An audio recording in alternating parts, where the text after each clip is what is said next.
status dan karakteristik keilmuan pedagogik. Sebelum kita membahas lebih lanjut tentang status dan karakteristik dari keilmuan pedagogik tersebut, alangkah lebih baiknya kita paham terlebih dahulu apa itu keilmuan dan pedagogik. Keilmuan atau ilmu secara etimologis berasal dari bahasa Arab al-alama yang berarti tahu.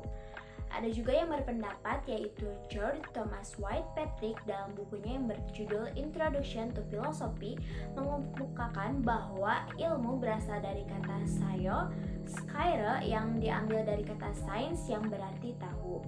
Maka dari dua kata tersebut kita tarik kesimpulan bahwa ilmu atau sains adalah pengetahuan. Menurut Endang Syaifuddin Ansori. Lalu seiring bertambahnya waktu, banyak tokoh yang mengemukakan pendapatnya arti dari ilmu tersebut. Di antaranya ada Francis Bacon, Galileo Galilei, Newton, dan lain-lain. Ia menyatakan pendapatnya istilah ilmu lebih spesifik, yaitu hanya berkenaan dengan pengetahuan ilmiah atau scientific knowledge. Kemudian Titus berpendapat bahwa terdapat 3 kemungkinan penggunaan istilah ilmu ini. Yang pertama, istilah ilmu yang digunakan untuk menunjuk pada bodies of knowledge. Yang kedua, istilah ilmu menunjuk pada a body of systematic knowledge. Dan yang ketiga, istilah ilmu yang menunjuk pada penggunaan cara kerja tertentu atau scientific method atau metode ilmiah. Lalu, Victor F. Lenzen berpendapat bahwa ilmu menunjukkan suatu aktivitas kritis penemuan dan juga sebagai penemuan yang sistematis yang didasarkan pada aktivitas kritis penemuan tersebut. Kemudian terdapat jenis-jenis dari ilmu pengetahuan yang dikemukakan oleh G.F. Kneller pada tahun 1971, diantaranya ada revealed knowledge, rational knowledge, empirical knowledge, intuitive knowledge, dan authoritative knowledge. Syarat-syarat atau kriteria ilmu. Yang pertama, memiliki objek atau objek formal tersendiri yang membedakannya dengan studi disiplin ilmu yang lainnya. Yang kedua, bersifat metodis atau memiliki metode tertentu. Dan yang ketiga, bersifat sistematis yang mana saling berhubungan secara terpadu. Rumpun dan cabang-cabang ilmu. Menurut Jujun S. Surya Sumantri, ia menyatakan bahwa hingga abad ke-20, ilmu yang berkembang kurang lebih terdapat 650 ilmu. Yang pada awalnya ilmu-ilmu tersebut berasal dari 2 ilmu utama, yaitu filsafat alam yang menjadi rumpun ilmu-ilmu alam dan filsafat moral yang menjadi ilmu-ilmu sosial. Pedagogik berasal dari bahasa Yunani paidos yang berarti anak, aegos yang berarti membimbing, mendidik, dan memimpin. Jadi secara etimologis pedagogik dapat diartikan sebagai ilmu mendidik anak atau ilmu pendidikan anak.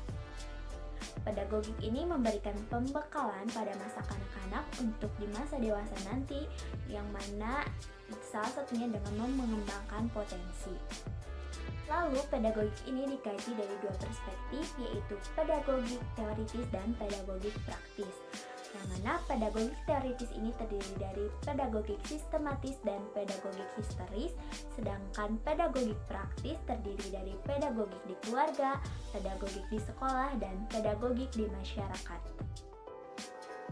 Assalamualaikum warahmatullahi wabarakatuh. Saya Yudis Gifari akan menjelaskan mengenai materi status keilmuan pedagogik. Status keilmuan pedagogik. Menurut banyak ahli, pedagogik merupakan ilmu yang tersendiri, sejajar dengan ilmu-ilmu humanisme seperti ilmu ekonomi, ilmu hukum, ilmu sosiologi, dan sebagainya. Luang lingkup pedagogik yaitu yang pertama, objek studi pedagogik.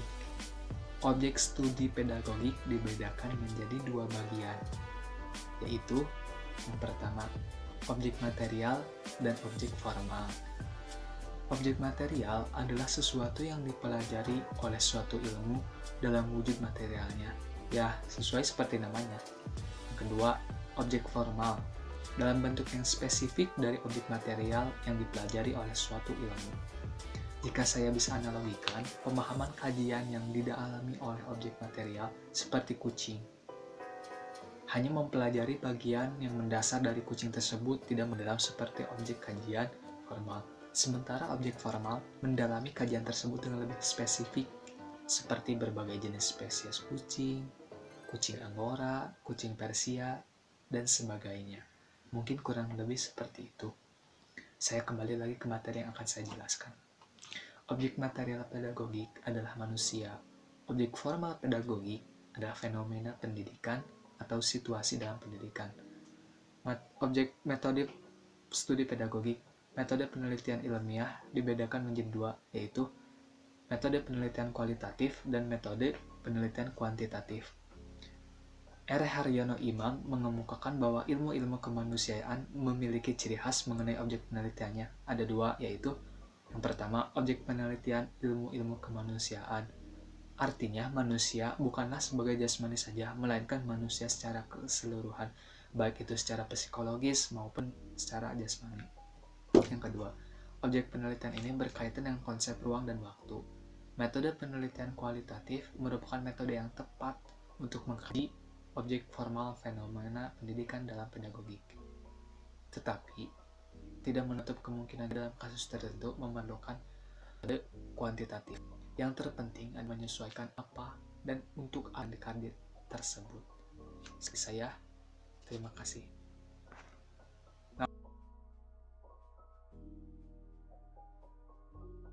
Di video kali ini, saya akan membahas mengenai karakteristik keilmuan pedagogik.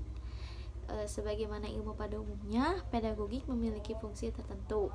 Pedagogik mempunyai 5 fungsi, diantaranya sebagai berikut. Yang pertama, menyatu padukan temuan hasil studi mengenai objek tertentu. Yang kedua, menjelaskan dan memberikan petunjuk deskriptif dan preskriptif. Yang ketiga, memprediksi. Yang keempat, mengontrol. Dan yang kelima, mengembangkan. Fungsi yang pertama yaitu menyatu padukan temuan hasil studi. Maksudnya, suatu ilmu merupakan suatu sistem pengetahuan yang teratur.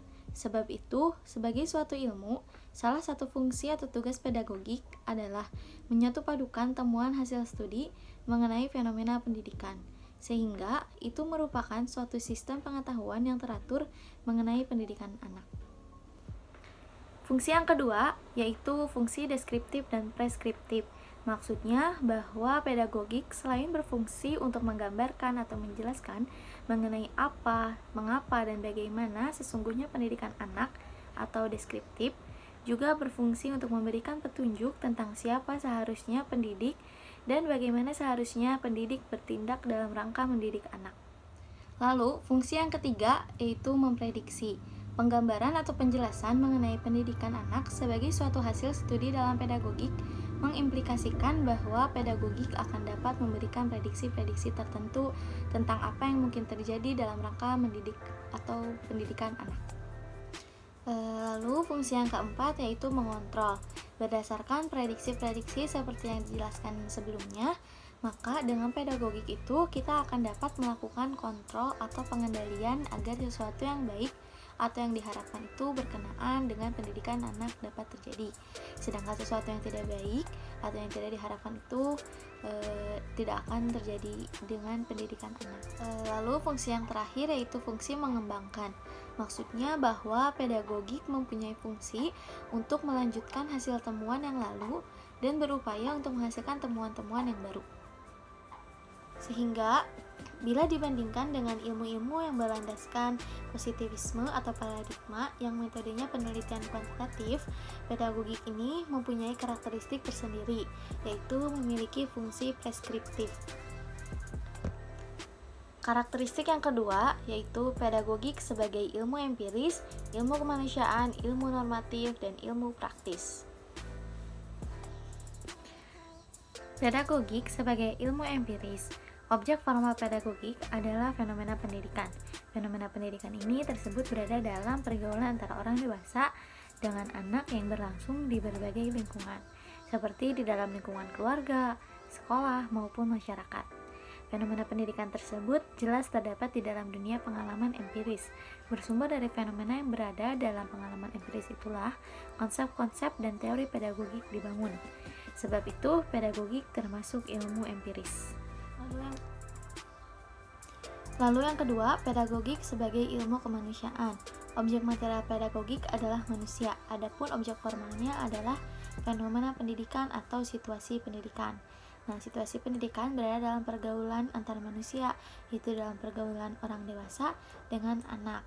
Karena situasi pendidikan dilandasi oleh pemahaman tentang manusia sebagai suatu kesatuan yang utuh, yang melampaui objek kebendaan, dan karena tujuan pendidikan anak adalah untuk mendewasakan anak yang pada hakikatnya adalah memanusiakan manusia, maka pedagogik tergolong ke dalam ilmu kemanusiaan. Selanjutnya, pedagogik sebagai ilmu normatif. Pedagogik berfungsi mempelajari fenomena pendidikan dengan maksud untuk memahami situasi pendidikan tersebut sebagai objek studinya. Selain itu, pedagogik berfungsi untuk mempelajari tentang bagaimana seharusnya pendidik bertindak dalam rangka mendidik anak. Pedagogik ini berbeda dengan ilmu-ilmu yang menganut asumsi bebas nilai, yang hanya mendeskripsikan sesuatu objek apa adanya. Sebab itu, pedagogik termasuk ilmu yang bersifat normatif. Yang terakhir, pedagogik sebagai ilmu praktis. Pedagogik merupakan suatu ilmu yang memberikan pemahaman dan arahan untuk bertindak atau untuk dipraktikkan. Oleh karena itu, pedagogik tergolong ke dalam ilmu yang bersifat praktis atau ilmu praktis. Hubungan pedagogik dengan disiplin lain. Pedagogik mengadopsi konsep atau teori dari ilmu-ilmu lain dalam mempelajari fenomena pendidikan. Misalnya, pedagogik mengadopsi teori perkembangan anak dan teori belajar dari psikologi. Pedagogik mengadopsi filsafat tentang manusia atau antropologi, dan sebagainya. Meskipun demikian, sebagai ilmu yang bersifat otonom, pedagogik berperan sebagai tuan rumah, sedangkan ilmu-ilmu yang lain berperan sebagai tamu. Dengan demikian, tidak semua teori dari disiplin ilmu lain atau dari filsafat dapat diadopsi atau diterimanya.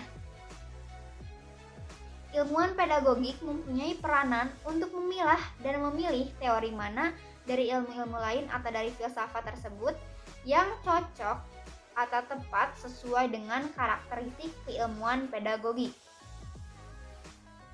Struktur atau sistematika pedagogik.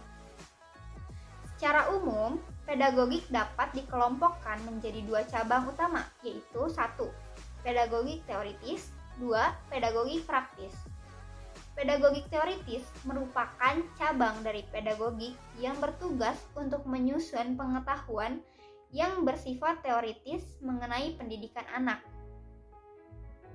Sedangkan pedagogik praktis merupakan cabang dari pedagogik yang bertugas untuk menyusun sistem pengetahuan mengenai cara-cara bertindak dalam praktik mendidik. Pedagogik praktis berkenaan dengan cara-cara bertindak dalam situasi pendidikan, yang didasari oleh pedagogik teoritis dan sekaligus tertuju untuk merealisasikan konsep-konsep teori ideal yang tersusun dalam pedagogik teoritis. Mengacu pada sistematika pedagogik, Syarifuddin dan Kurniasih pada tahun 2008 mengatakan struktur atau sistematika pedagogik menjadi sebagai berikut. Pedagogik teoritis terdiri atas 1. Pedagogik sistematis, 2. Pedagogik historis. Pedagogik historis terdiri atas sejarah pendidikan dan pedagogik komparatif. Adapun sejarah pendidikan dibedakan menjadi sejarah teori pendidikan dan sejarah praktik pendidikan. Pedagogik praktis terdiri atas 1. Pedagogik di keluarga, 2. Pedagogik di sekolah, dan 3. Pedagogik di masyarakat. Adapun pedagogik di sekolah terdiri atas administrasi sekolah, metodik, dan kurikulum. Sekian yang dapat saya sampaikan. Terima kasih.